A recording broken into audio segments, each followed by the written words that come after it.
এই যে নিউ কুচবিহার স্টেশনের কুকুরগুলো খেতে পায় না, হাড়গুড় বেরিয়ে গেছে। আমি এখানে এক পরীক্ষা দিতে যাওয়ার সময় এসে এরকম করুণ অবস্থা দেখি। একদম খাওয়ার জন্য হাত পা ফুটো হয়ে খুব বাজে অবস্থা। আমি আমার সাধ্য মতন এই যে মাংস ভাত মেখে নিয়ে এসেছি, যে খেতে দিয়েছি। অনেক দিন থেকে খায় না, তাই তাড়াহুড়ো করে খেতে চাচ্ছে, কিন্তু তবুও খেতে পাচ্ছে না।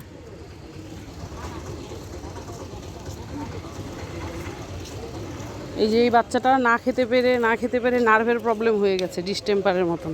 এই আয় আয় আয় আয় আয় নে খাও। অনেক ক্ষত, ওই যে পায়ে প্রায় পোকা ধরে গেছে। কি যে করি। ওটো ওটো আয় আয় আয় আয় আয় আয়।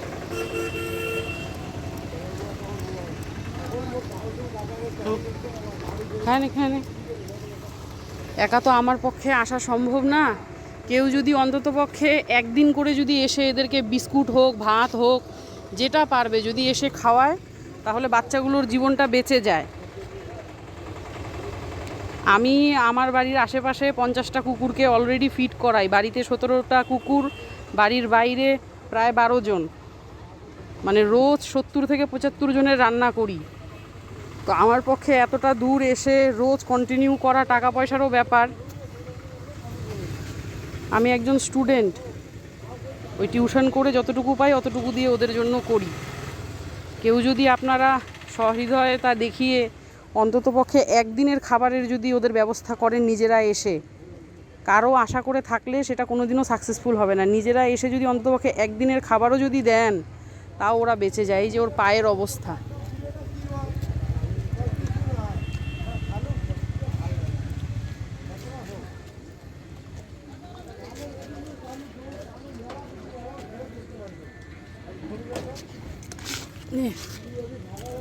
এটা মাংস ভাত বাবা, খাইতে পারবি না সব। রুটি আছে না? রুটি আছে?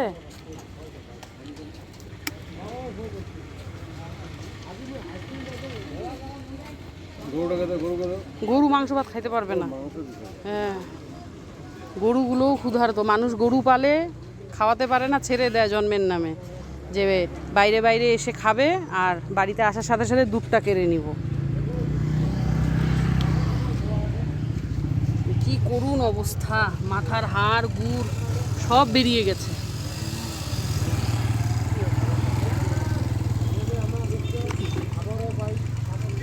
নে আবার কবেই নে বাবা, নে এনে নে, এই যে এই যে এই যে এই যে নে নে আয় আয়। ইস রে, খাবারের জন্য মারাপিট করছে।